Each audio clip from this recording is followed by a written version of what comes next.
Are you planning to sell your house, but you're finding it a little tricky because of those adorable fur balls?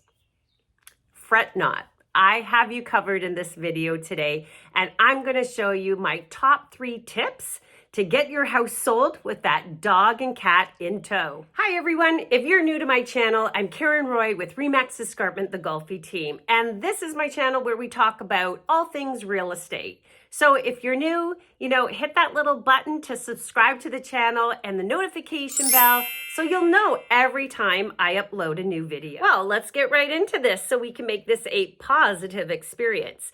But I have a cat and a dog, and I moved recently, and it is stressful, but they're part of your family. And when we have a little bit of anxiety happening, they pick that up too, probably at a bit of a higher intensity than what we're actually feeling. So when you have pets in the house, there's going to be wear and tear that's going to look differently than somebody else's house. When I go into a house, I see a lot of, things the dogs chewed, like the banister or part of the door or something in the laundry room.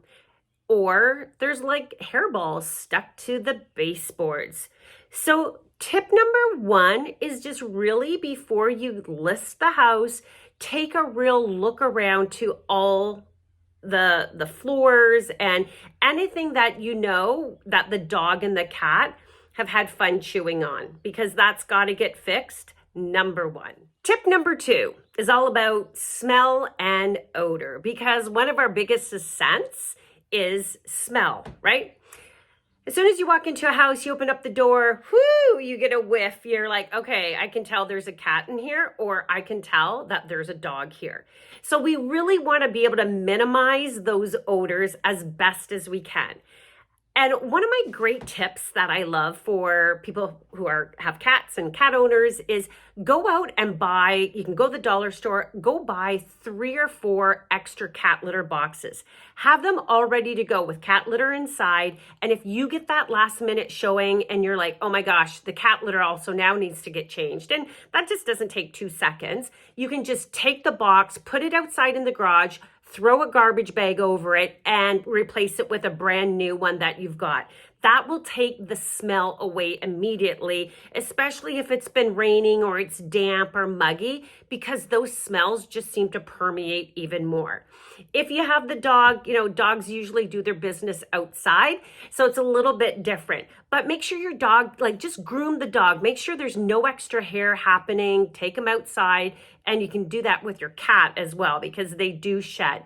The other thing for odors, or something that you really can't mask the smell, because either way, but you can enhance what you're already working with. And I love to do that with any type of essential oil. And, there's tons of them out there, but something that's got peppermint, because you want to be aware of the essential oil, that it doesn't upset the dog and cat, because they are kind of sensitive to those things. So that is tip number 2, all about PU and odor.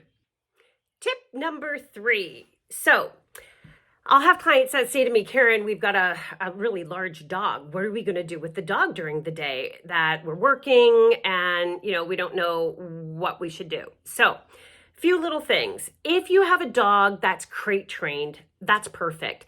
Put the crate away, put a nice big blanket over the crate, and that way the dog is feeling comfortable and secure in his crate.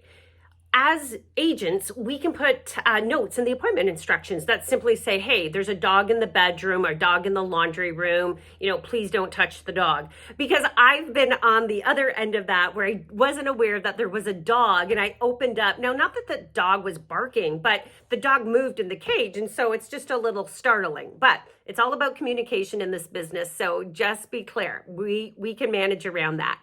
So either put the dog in the cage, or if you've got somebody close that lives beside you, have the dog, get a dog walker, and just get that person to come in, let them know when the showings are for the day, 10 minutes prior to a showing, and then probably 10 minutes after the showing is done, just to make sure there's no encounters with the agent and the potential buyer.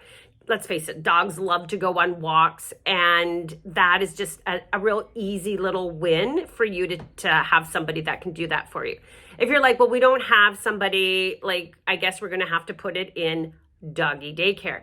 That is your third option for dogs. So I know it's a little bit more expensive, but sometimes it just gives you a peace of mind that, you know, for those 5 days or 6 days or whatever your marketing strategy is, however you're selling your house, that you're going to put the dog in the daycare. And then, you know, you take it in the morning, drop it off, pick it back up at 4:35, and then you're good to go. And the dog's been able to have friends for the day, which they love to do that. So those are 3 little easy steps you could do for dogs specifically when you're trying to get that house sold and you've got a big bow wow sitting beside you. Having said all this, my dog has been looking at me like, hey, are you taking me for a walk? So I guess I need to deliver on my promise. If you've enjoyed these tips, and you have some other ones that I didn't cover, drop them in the comments below. I love to read your comments, or if you've had a funny experience when you've been on a buyer showing, like, just share. I think it's all good, right? We can all learn from one another.